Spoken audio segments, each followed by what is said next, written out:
Pada video kali ini kita akan membahas lanjutan manga Kimetsu no Yaiba, yaitu pada chapter 179 yang berjudul Kasih di Antara Saudara. Di awal chapter 179 ini, setelah Kokushibo menghilang sepenuhnya menjadi abu, Gyome yang melihat Sanemi terus menyerang Kokushibo yang telah tiada dengan tanpa sadar pun langsung meneriakinya dengan menyuruhnya untuk berhenti karena Kokushibo sudah tidak beregenerasi lagi. Namun, peringatan tersebut pun tak didengar oleh Sanemi karena terbawa suasana emosinya. Dan karena Sanemi tidak mendengar perkataannya, Gyome pun langsung mengejar Sanemi dan menahannya untuk menyudahi pertarungannya itu. Dan saat menangkap dan memberhentikan Sanemi, di sini Gyome mengatakan kalau iblis tersebut sudah kalah dan pertarungannya sudah berakhir, serta menyuruh Sanemi untuk menenangkan dirinya. Sebelum kalian melanjutkan video ini, ada bagusnya jika kalian klik tombol subscribe dan nyalakan notifikasinya agar kalian mendapat info terbaru dari video kami.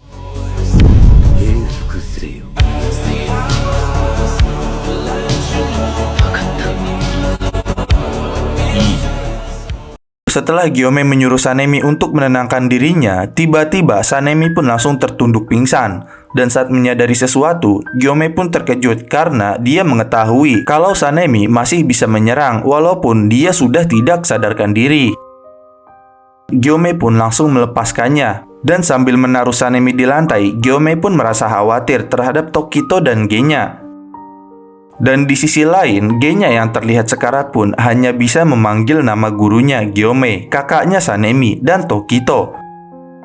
Lalu setelah itu, Gyome pun langsung menghampiri Genya dan memberitahu kepadanya kalau dirinya dan Sanemi sudah selamat. Dan saat Genya berkata dengan mengkhawatirkan Tokito, Gyome yang melihat ke arah Tokito pun hanya bisa terdiam. Dan di tengah sekaratnya tersebut, Genya pun mengatakan lagi kepada Gyome kalau dirinya tidak apa-apa dan menyuruhnya untuk secepatnya menolong Tokito.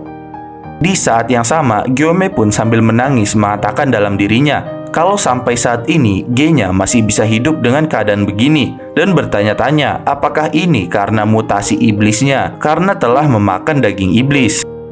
Lalu, sambil mengelus kepalanya Genya, Gyome mengatakan lagi bahwa walaupun Genya memiliki kemampuan regenerasi iblis, tetapi karena dia kehilangan banyak darah, hal itu akan berefek pada kemampuan iblisnya. Dan setelah itu, Gyome pun langsung berencana meletakkan Sanemi di sebelahnya. Dengan terbata-bata sambil melihat kakaknya Sanemi yang pingsan, Genya pun merasa lega karena Sanemi masih hidup. Saat Gyome menghampiri Tokito, setelah dirinya menutupi bekas luka potong di tubuh Tokito dengan haurinya, di sini sambil memperlihatkan Tokito yang telah mati, Gyome mengatakan kalau semua kemenangan ini karena dirinya Tokito.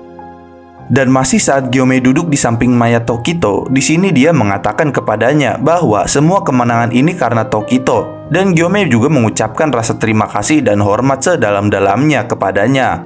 Gyome pun memuji Tokito dengan mengatakan walaupun kau masih sangat muda, tetapi di saat-saat terakhir Tokito sangat luar biasa.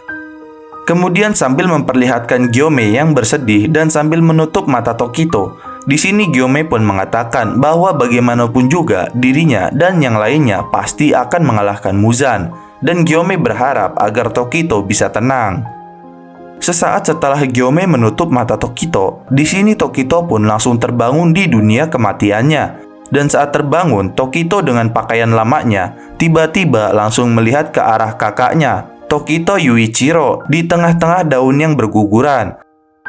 Saat kakaknya, Tokito Yuichiro, melihat Tokito Muichiro sambil menangis, dia pun menyuruh Tokito Muichiro untuk jangan datang kembali. Namun, seketika Tokito Muichiro pun langsung terdiam.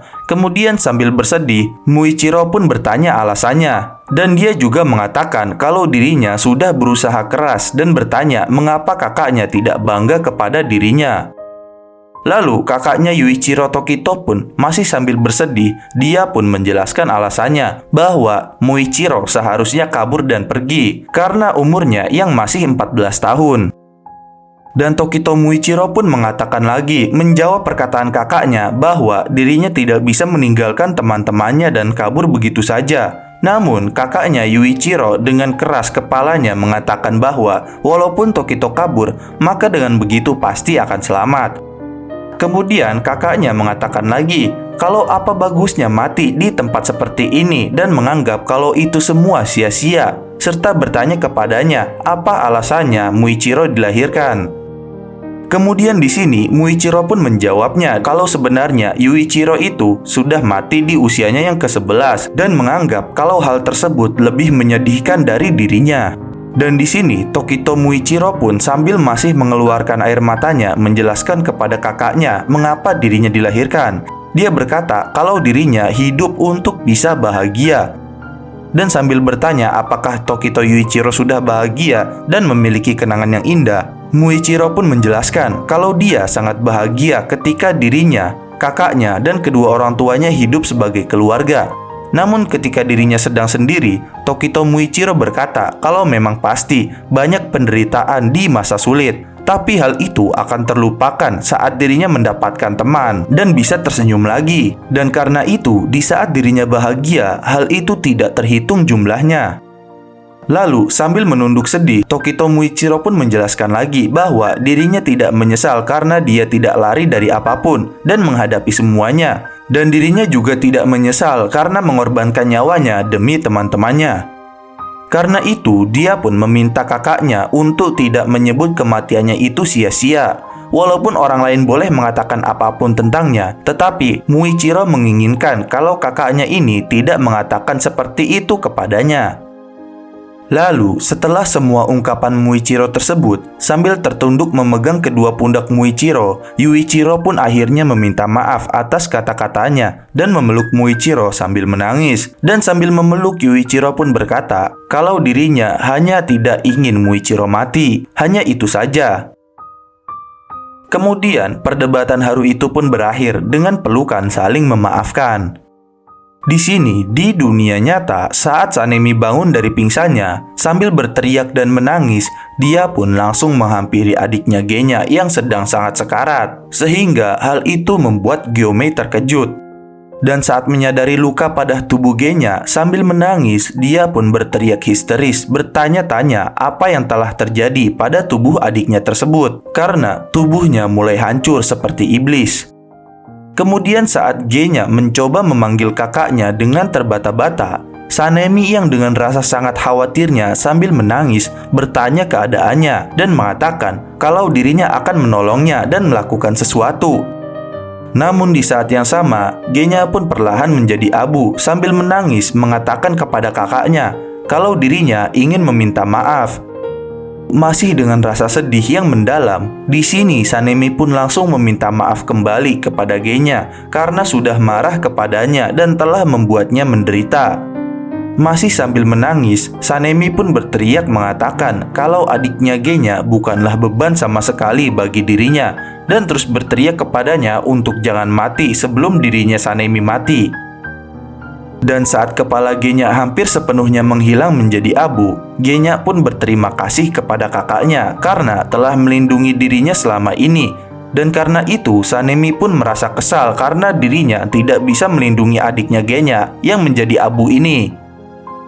Dan saat detik-detik terakhir Genya menjadi abu sepenuhnya, dia pun mengatakan kepadanya kalau dirinya telah melindungi kakaknya, sama seperti kakaknya Sanemi melindungi dirinya. Dan itu karena dirinya, Genya, dan kakaknya Sanemi merasakan hal yang sama karena mereka berdua bersaudara.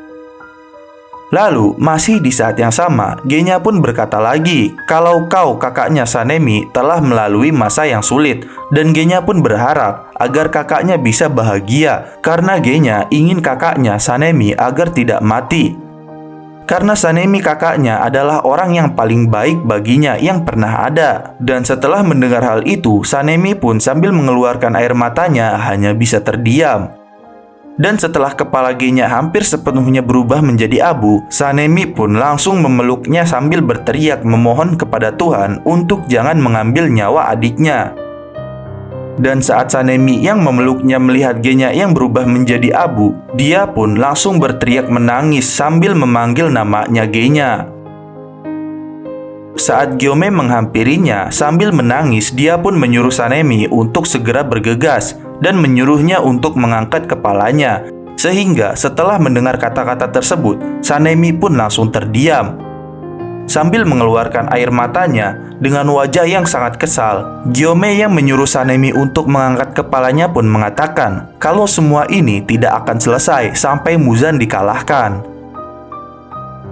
Berikut adalah pembahasan chapter 179 Kimetsu no Yaiba, yaitu pertemuan dan perpisahan di antara saudara. Jangan lupa like, share, dan subscribe. Jangan lupa komen di bawah tentang pendapat kalian di video kami kali ini. Sampai jumpa di video kami berikutnya.